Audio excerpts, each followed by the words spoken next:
Bonjour les premières, alors aujourd'hui on va traiter des deux exercices 118 et 119. Le premier c'est une histoire de pliage. On va faire un peu d'origami aujourd'hui. Donc l'épaisseur d'une feuille c'est environ 0,15 mm. Pas beaucoup, hein, 0,15 mm. Ça c'est l'épaisseur E0. Alors ils l'ont appelé comme ça E0 lorsqu'il y a 0 pliage. On va plier la feuille en deux, donc on va obtenir une épaisseur E1 après un pliage de 0,3 mm. Okay. Et puis après, on va plier une deuxième fois, une troisième fois, etc. Noter E1, E2, E3. Okay. Quelle est la nature de la suite EN? Bah, pour passer de là à là, hein, je vous rappelle qu'on a fait x2. Et pour passer de E1 à E2, on replie, hein, on va refaire x2 aussi. Hein. Chaque fois qu'on plie, on va doubler l'épaisseur. Et vu qu'à chaque fois on va doubler l'épaisseur, on peut assez facilement dire que EN plus 1, c'est bien 2 fois EN. L'épaisseur suivante, c'est bien 2 fois l'épaisseur précédente. Et on commence à E0 qui est égal à 0,15. Donc là, on a bien une suite géométrique cette fois-ci. Géométrique. Alors, suite géométrique, de raison 2 hein, et de premier terme, E0 qui vaut 0,15. Donc vous voyez, hein, on a bien tout défini correctement. Très bien, ça c'est le petit b. Exprimer En en fonction de n. Ça, c'est intéressant. On a exprimé En plus 1 en fonction de En, mais on n'a pas En en fonction de n. Et si on se souvient bien, pour une suite géométrique, c'est le premier terme, E0, fois Q puissance n. Rappelez-vous, hein, pour pouvoir passer de ce terme E0 au suivant, on multiplie une fois par la raison. Et là, j'arrive à E1. Si je veux aller à E2, il faut que je multiplie deux fois par Q. Donc pas par 2Q, mais par Q fois Q. Et donc ça veut dire Q au carré. Et là, pour E3, pareil, on multiplie encore par la raison. Et puis on peut faire ça plein de fois pour arriver jusqu'à En. Et pour arriver jusqu'à En, on a multiplié combien de fois par la raison Q? Bah, N fois. Donc on a multiplié au final par Q puissance N. Pour passer de là à là, on a multiplié par Q à la puissance N. Donc, notre feuille de papier va avoir une épaisseur après N pliages qui va être E0 dans notre cas, c'était 0,15. Voilà. Notre épaisseur, notre raison, c'est 2, puissance N. Voilà pour la question B. Pour la question A, voilà ce qu'il fallait bien écrire. En supposant que cela soit possible, quelle serait l'épaisseur après 20 pliages? Alors après 20 pliages, c'est facile, hein, il faut calculer E20. Donc pour calculer E20, il faudrait que je fasse ça, hein. E0, E1, E2, et que je multiplie 20 fois par 2. Heureusement, on a notre petite formule explicite, 20 puissance 20. Et quand on met ça dans une petite calculette, on va obtenir un nombre assez énorme. Menu, on valide 0,15 fois 2 à la puissance 20, et on tombe sur 157 286,4 mm, soit environ 157 mètres d'épaisseur. Que je dise pas de bêtises, oui. Ça, c'est des millimètres, des centimètres, des décimètres, des mètres. 157 mètres d'épaisseur. Il suffit de plier une feuille 20 fois de suite. Et si vous arrivez à la plier 20 fois de suite, vous êtes à 157 mètres de haut. Avec une feuille qui fait 21-29,7. Donc vous vous doutez bien que c'est pas possible. Vous vous doutez bien que c'est pas possible 20 pliages. Okay, il suffit, je crois, 37 ou 40 pliages et vous avez la distance entre la Terre et la Lune, je crois, quelque chose comme ça. Donc voilà pour le 118. Donc ce n'est pas possible de plier 20 fois une feuille sur elle-même. Le 119, maintenant, ça parle d'évaporation. Alors, évaporation de quoi? En période de sécheresse, une piscine perd chaque semaine 1/20 de son contenu. Donc on va le noter ça. Hein.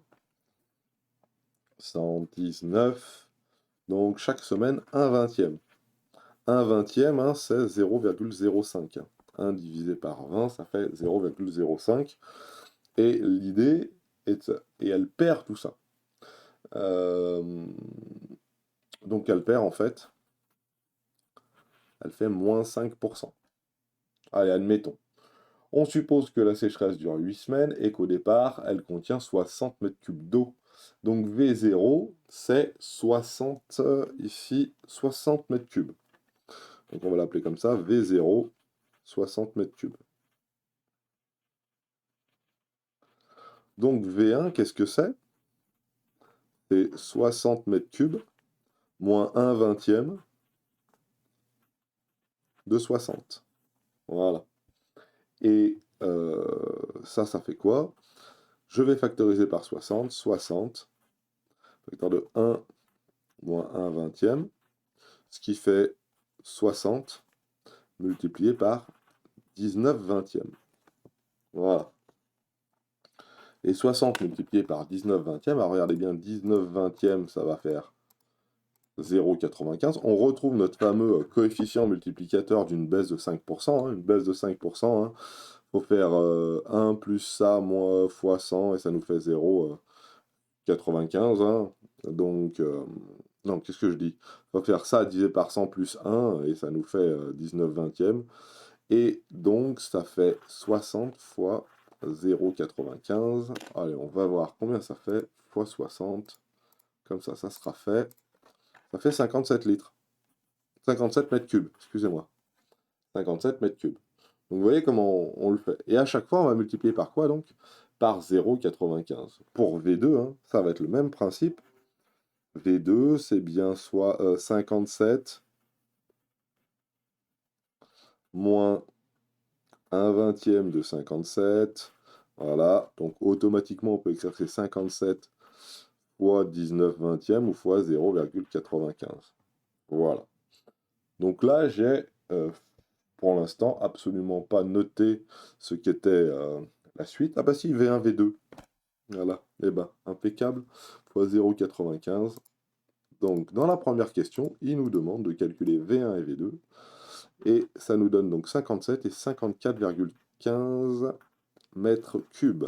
Donc ça, c'était la question 1. On peut noter la question 2 qui va être comment on calcule donc Vn plus 1 à partir de Vn.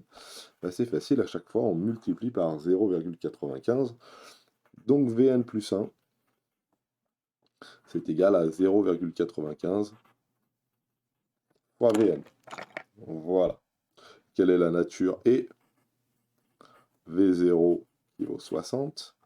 Donc tout ce bazar-là, ça nous donne la réponse à la question 3 qui est Vn est une suite arithmétique, suite géométrique, géométrique.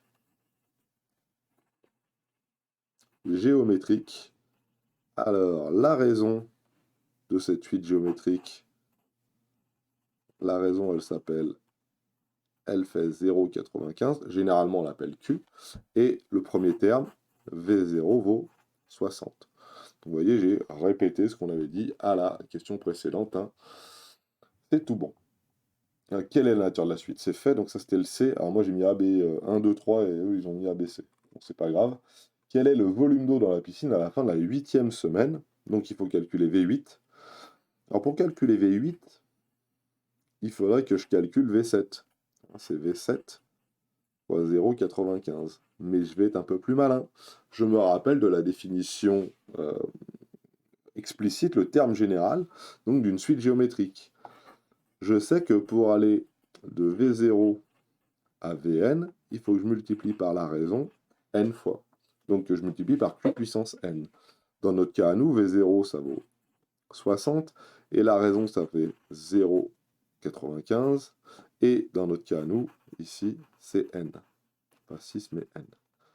0,95 à la puissance n. Donc maintenant, je veux calculer V8. Alors, on a Vn qui vaut V0 fois Q puissance n, donc 60 fois 0,95 puissance n, donc V8, 60 fois 0,95 à la puissance 8. Là, on va se rendre compte qu'il ne va pas rester grand-chose à l'intérieur de la piscine. Quoique, on ne sait pas. 0,95 puissance 8, et ça nous donne 39. 1,8 mètres cubes, soit ouais, environ 40 mètres cubes, quoi. Environ 40 mètres cubes. Et voilà pour la fin de cet exercice. Alors on va souligner les réponses, comme ça on les verra bien. Donc pour la question 4, ça nous donne ça, hein, le calcul il est ici. Pour la question 3, la suite est une suite géométrique, la raison est le premier terme. Pour la question 2, Vn plus 1 c'est 0,95 fois Vn. Et pour la question 1, V1 c'est 57 mètres cubes, V2 c'est 54,5 mètres cubes. Alors sur la calculatrice, je pourrais avoir tous les volumes d'eau. Et savoir par exemple quand c'est que ça se termine. Et bah oui, maintenant que j'ai la définition explicite qui est ici, hein, il suffit que je la trace dans mon tableur, dans ma partie table de ma calculatrice, et j'aurai toutes les valeurs. Alors regardez bien, hein, menu, table. Je vous montre les deux manières de faire. Et là, bah, c'est facile, hein, 60 fois 0,95. Là, j'ai pas de n, mais c'est plutôt puissance x. Voilà, et je vais faire une table. Alors, 57, 54, 51, 48, etc., etc. Au bout de la 8e semaine, n n'apparaît pas parce que je n'ai pas assez dit combien je voulais. Je veux 8, voilà. Table 1, 2, 3, et à 8, on a bien un 39, 8, 5. On peut même aller un peu plus loin, lui demander de m'en calculer par exemple 20. Voilà, et quand je descends ici, je vais voir que je suis environ au bout de 13 semaines. Si ça durait plus longtemps, on aurait perdu la moitié de notre eau au bout de 13 semaines si la sécheresse durait plus longtemps. Maintenant, autre méthode pour le faire, avec le menu récurrence qu'il y a ici. Je valide là. Et regardez bien, j'ai AN plus 1. Bah, AN plus 1, c'est 0,95 fois AN. AN, je l'ai, hein, avec, en appuyant sur F2 là. Fois AN. Très bien. Et je vais commencer. Alors, il ne faut pas que j'oublie d'appuyer sur 7 pour dire où je commence. Je commence à A0 qui est au 60. Et je vais aller jusqu'à, par exemple, 8 semaines. Allez, 10 semaines. 10 semaines de sécheresse. 60, 57, 51. Et si jusqu'à V8, j'ai bien mon 39,8 qui apparaît. Hein. Et je peux continuer, etc., etc., etc. Elle le fait aussi en récurrence. Donc là, c'est lorsque la suite est définie de manière récurrente. Ça veut dire comme ça, là. Et la table qu'il y a ici, on peut l'utiliser lorsque la suite est définie de manière explicite, ça veut dire comme ça. Alors vous allez me dire, est-ce que je peux aussi de manière explicite ici? Oui, hein, il suffit de changer le type, ici vous tapez type, vous mettez F1, et vous avez une définition plutôt explicite, hein, c'est-à-dire 60 fois 0,95 à la puissance n. Alors le n, il est situé là, hein, oui, hop, ici, n. Voilà, et on va pouvoir regarder départ, arrivée. Ouais. J'en mets 20, paf, paf, et là il vous calcule directement la table avec n qui vaut 0, 1, 2, 3, et puis on retrouve notre 8 qui vaut 39,8. Voilà pour l'utilisation de la calculatrice. Entraînez-vous, c'est pratique, hein, ça aide. Hein. Donc voilà. Je vous souhaite de passer une bonne journée pour cette petite vidéo.